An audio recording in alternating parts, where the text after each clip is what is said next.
In 1814, 200 men crossed the lush Kedu plains of central Java to search out a legendary mountain near the small village of Boro.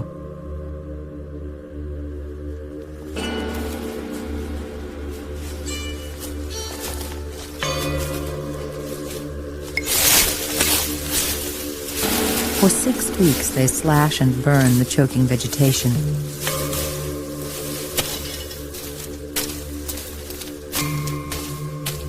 They clear away tons of volcanic ash. Hidden beneath the debris, they find strange figures carved in stone. Thousands of them.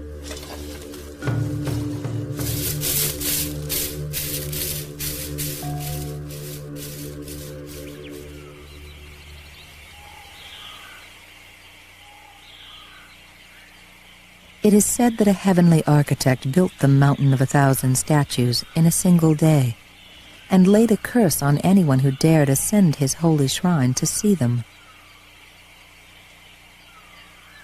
Javanese records show that in 1758, a rebellious young prince of Jogjakarta defied the curse. When the prince returned home, he was stricken with a sudden illness and died.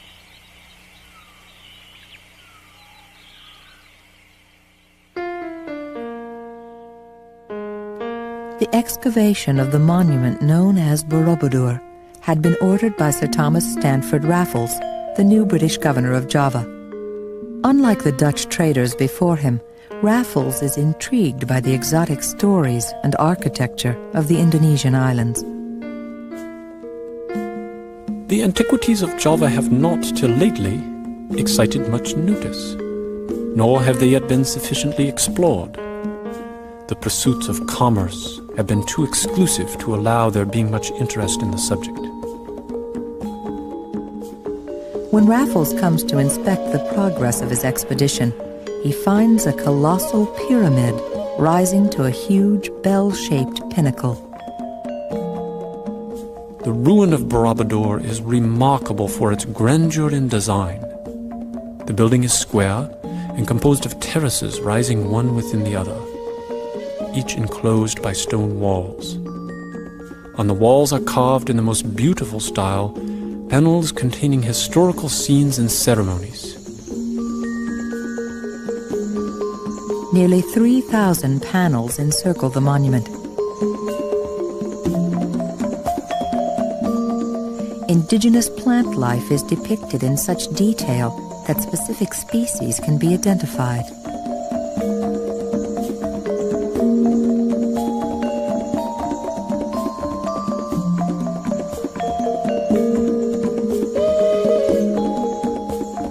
Ancient methods of rice farming remain unchanged.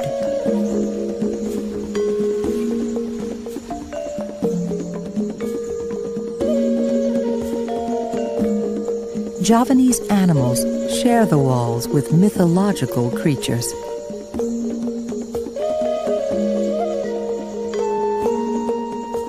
There are scenes of abundance and joyful celebration, all evidence of a once thriving culture.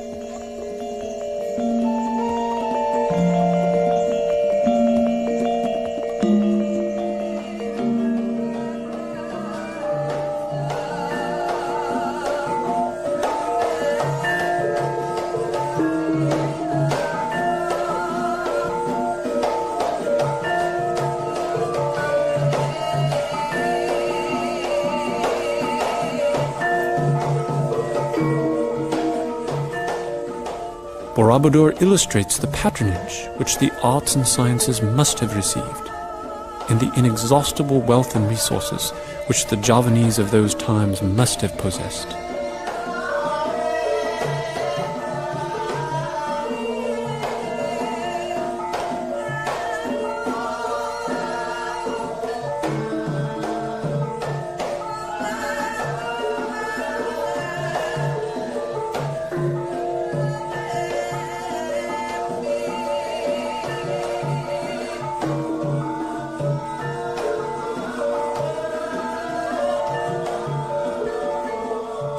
In a time long before Europeans discovered the Spice Islands, great Javanese ships sailed the seas.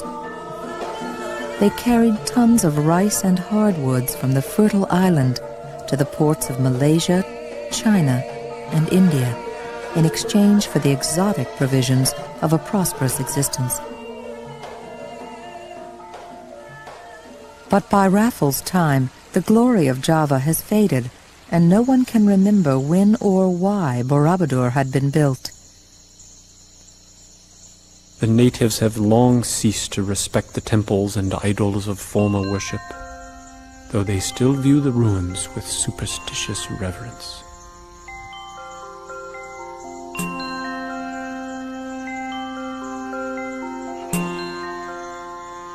The Javanese had been converted to Islam during the 15th century, and Raffles thinks it unlikely that Borobudur would have been built since then. Records also show that in the 10th century, the region had been mysteriously deserted. Perhaps the nearby Mount Merapi had erupted, choking the ricelands with layers of volcanic ash. Whatever the cause, the population moved to East Java in a mass exodus, and Borobudur was left behind.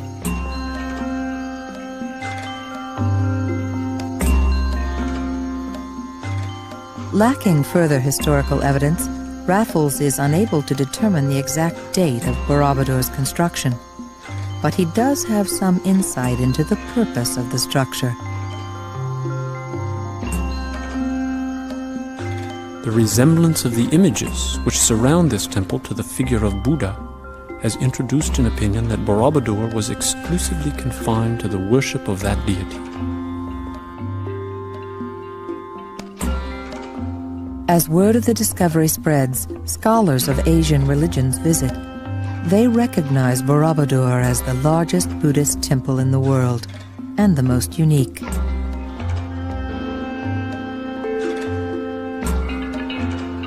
In ancient times, pilgrims may have come from all over Southeast Asia to study at Borobudur.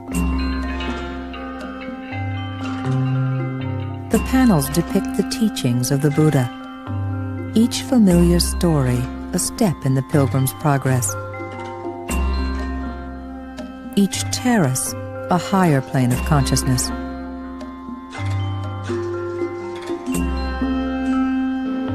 There is no central sanctuary in this temple. Instead, the more than 3 miles of galleries that ring the structure are designed to guide the faithful on a spiritual journey. Borobudur is a 3-dimensional roadmap to enlightenment.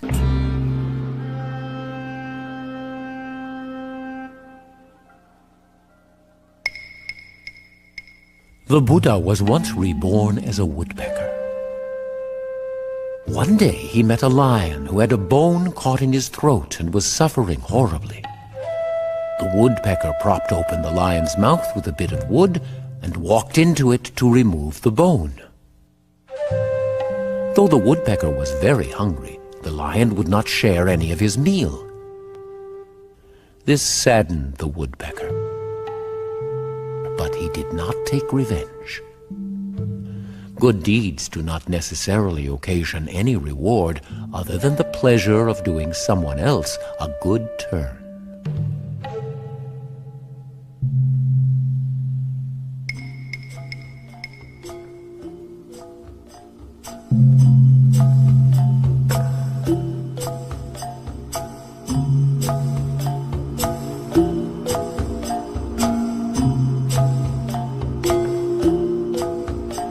Ascending the eastern stairway to the first gallery, pilgrims follow the journey of the Buddha through his 500 earthly reincarnations. The future Buddha can be reborn as a king, he can be reborn as an animal, he can be reborn as a monk, all kinds of possibilities. But each time that he is reborn, he practices all kinds of good deeds.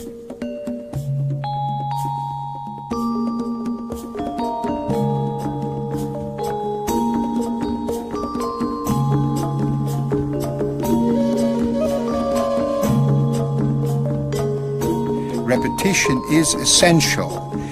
500 times the message has to be repeated. And in all these existences, he accumulates all the merit, all the wisdom, all the insight that he needs to come well prepared into his last earthly existence, which is the existence as the Prince Siddhartha, who becomes the Buddha.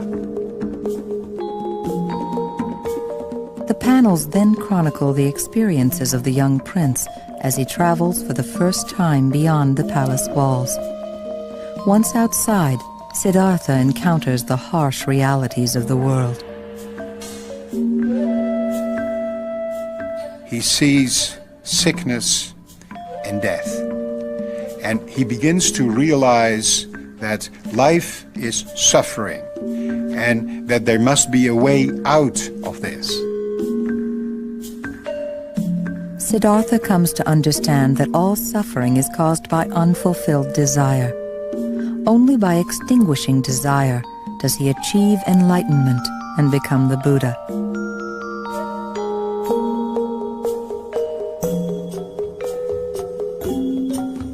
The panels of the next 3 tiers of Borobudur tell the story of a young disciple named Sudana. He serves as a role model for those who wish to learn the teachings of the Buddha. And so he goes from one teacher to the other, a ship's captain, a banker, nuns, monks, 2 kings, even the god Shiva is among them. Each one of them gives him a little piece of the truth.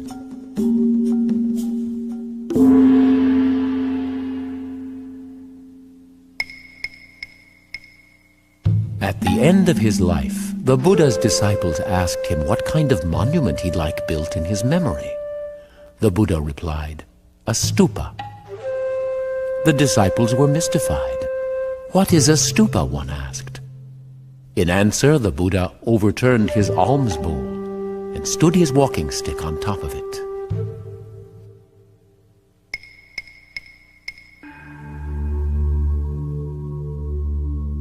When Sudana is ready to leave his teachers and pass beyond the world of existence, he enters the realm of contemplation, and the pilgrim ascends from the cluttered galleries to the expansive upper terraces. A huge stupa crowns Borobudur. Within the 72 surrounding stupas, the pilgrim finds the Buddha in sublime meditation.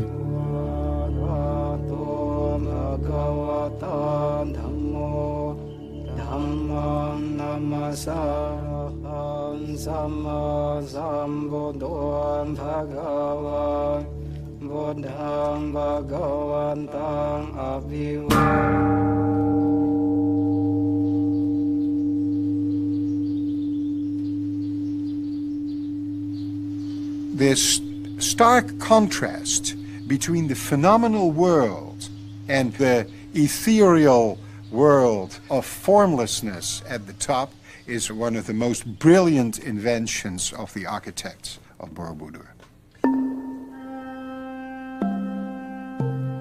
Despite Raffles' best intentions, uncovering Borobudur has placed it in grave danger, as reports of the exotic temple attract a new breed of pilgrim. Souvenir hunters decapitate many of the Buddhas and ship them to mansions and museums throughout the world. For the weary tourist, a tea house is built high on the crumbling central stupa. Many of the Europeans who came to Asia, and many of the Asians themselves, because they had been converted to Islam, regarded these monuments as the work of heathen, and this prevented them from appreciating their true beauty. But in 1885, an accidental discovery rekindles interest in preserving this ancient treasure. J.W. Iserman, a Dutch architect involved in a restoration project, walks along the high processional path that surrounds the base of Borobudur. And he noticed that the moldings of the wall continued underneath a crack that he saw in the floor. This meant that all these stones must have been added at a time when part of the building was already finished. Eiserman excitedly calls for a section of the path to be removed. When 16 layers of stone have been pulled away, Eiserman discovers another tier of panels, quite unlike those of the upper galleries.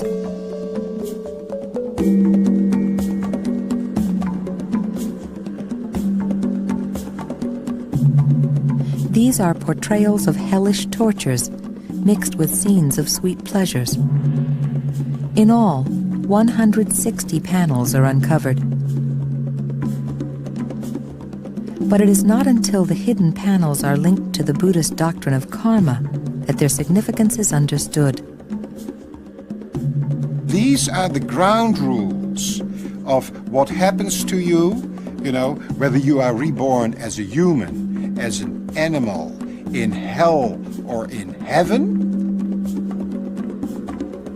It is the cosmic law of cause and effect. Saying ugly things about others in this life results in rebirth as an ugly person.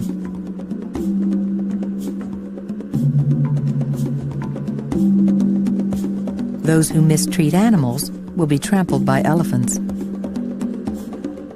The dishonest will be tortured with a hot iron. It also goes in the positive way. If you donate a bell to a temple, in your next incarnation, you will have a melodious voice. Eiserman finds that a few scenes have been left unfinished, with instructions to the stone carver inscribed in Sanskrit. The style of lettering is so distinctive that it can be dated to the middle of the 9th century. Experts conclude that Borobudur must have been built by the Silindra kings who ruled in central Java at that time. But why had they covered the laws of karma, the foundation of Buddhist belief?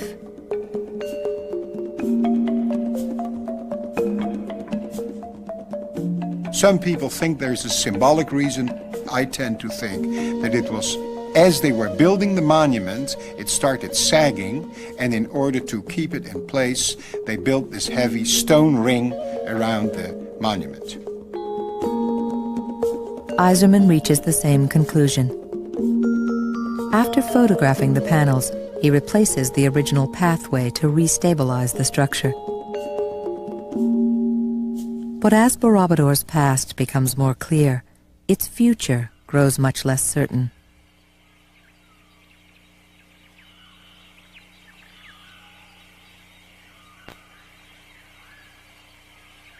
The sediment and plant life that had shrouded Borobudur for so many centuries had also protected it from the elements.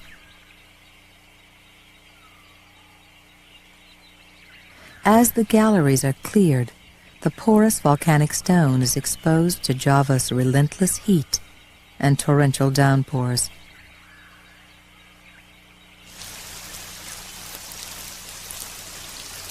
Nature itself is destroying the monument.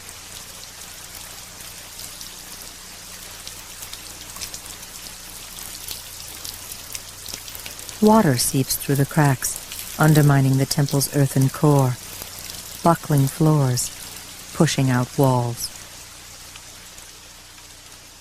Half an hour after a heavy rainfall, all the water came out, depositing all kind of sediment on the stones, which led to the growth of all kinds of lichen and mosses and whatnot. And the monument was in pretty bad shape.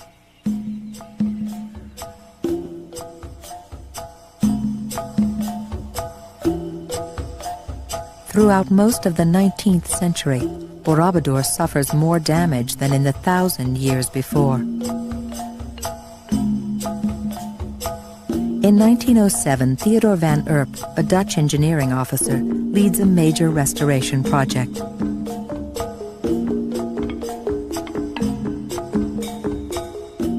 he rebuilds the crumbling stupas and heaving floors of the upper terraces. But after 4 years, the limited funds are exhausted before work can begin on the lower galleries.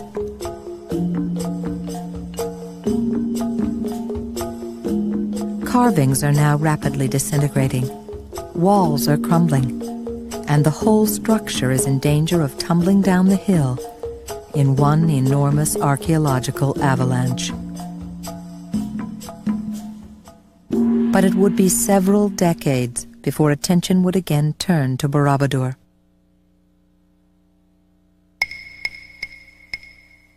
There was once a terrible drought, and a Brahmin told the king he would have to sacrifice 100 living beings to bring it to an end. Unable to do this, the king proclaimed that he would select the necessary victims from among his worst subjects.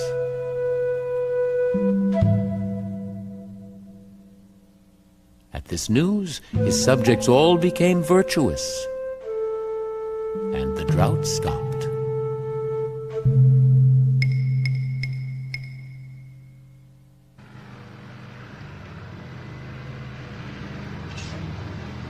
In 1968, the Indonesian government and the United Nations, working through UNESCO, launch a campaign to save Borobudur. Over the next 15 years, $20 million are raised to support a bold plan: the complete dismantling and reconstruction of the lower terraces, stone by stone.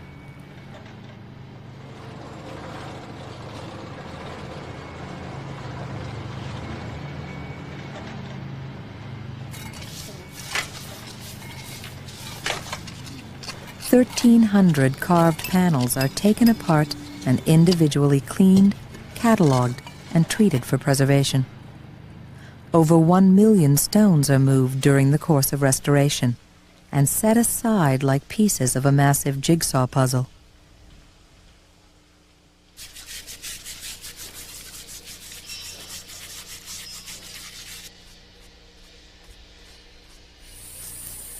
Professionals from 27 countries join their Indonesian counterparts to carry out the project. Borobudur becomes a testing ground for new conservation techniques, new procedures to battle the microorganisms eating away at the stone.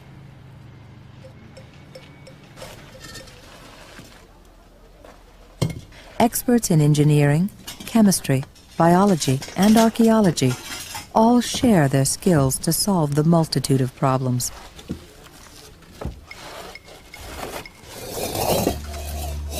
The project takes 8 years of labor and unprecedented international cooperation to complete.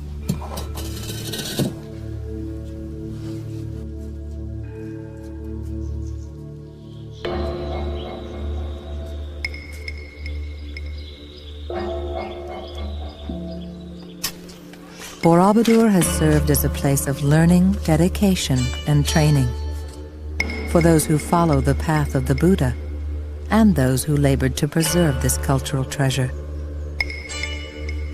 According to Buddhist philosophy, such cooperation in the monumental construction effort would have earned everyone involved great merit in their quest for enlightenment. Perhaps the builders of Borobudur hoped for just such a legacy.